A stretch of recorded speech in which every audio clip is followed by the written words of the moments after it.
as the question says, suppose the particle of the previous problem has a mass m and a speed v before the collision, and it sticks to the rod after the collision. The rod has a mass m, then find the velocity of the center of mass c of the system constituting the rod plus the particle b. Find the velocity of the particle with respect to c before the collision. C. Find the velocity of the rod with respect to c before the collision.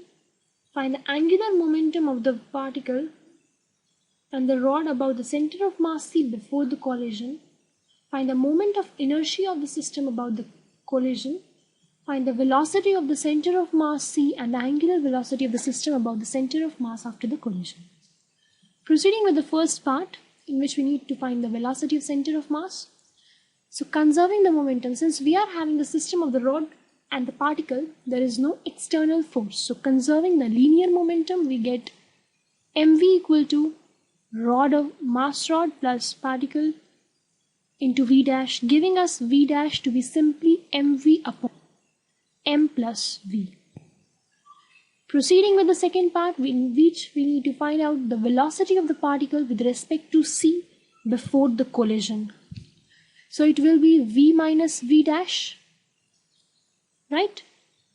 So it will be v minus mv over m plus capital M, that is equals to mv over m plus n. Now friends, let us calculate the third part, in which we need to find the velocity of a rod with respect to c before the collision. Now we can write down that the velocity of rod with respect to the c before collision is minus times what its velocity is. So minus times mv upon m plus n, right?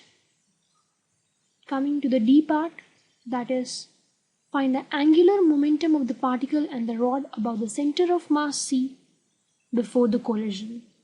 Now we all know that the center of mass distance is simply m1x1 in a two-particle system. It is m1x1 plus m2x2 upon m1 plus m2.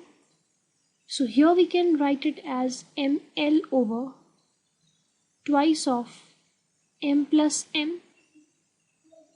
And we all know that angular momentum is mvr.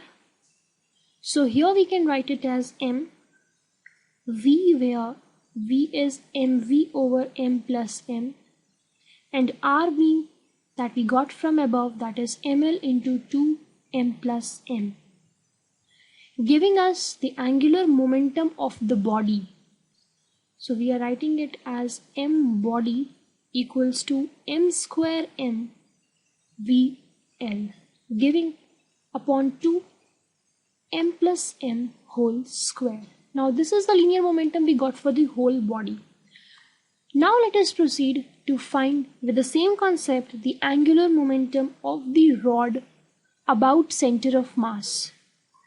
So it will be again mvr, but now the m is m, v being mv upon m plus n, and r being half of ml over m plus m, giving us mm square vl over twice of m plus m into whole square. Now how we got r over here was because r is now l by 2 minus ml by 2 into m plus n. So we got it as half m. This was small m actually. So half m plus n, right? Now proceeding to the E part of this question, in which we need to find the moment of inertia of the system about the collision, that is actually after the collision. Now we all know that the moment of inertia simply adds up, so we can write it as I1 plus I2, and so here we can write it as m r square, where r is capital M L 2 m plus m whole square plus ml square by 12 because it is at the about the center of mass plus capital M.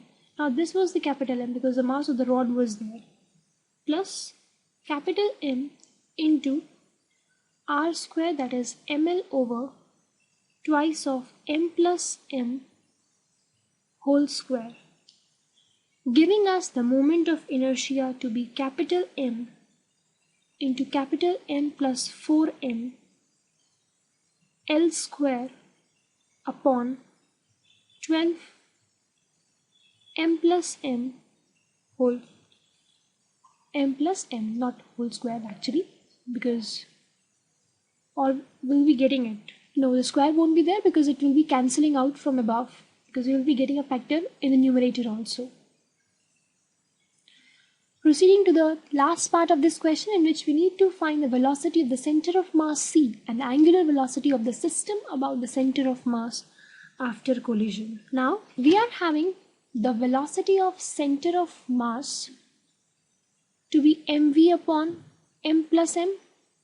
Yes, we are having I omega, that is the angular momentum, being mvr equals to mv into r, where r is ml over twice of m plus m, right?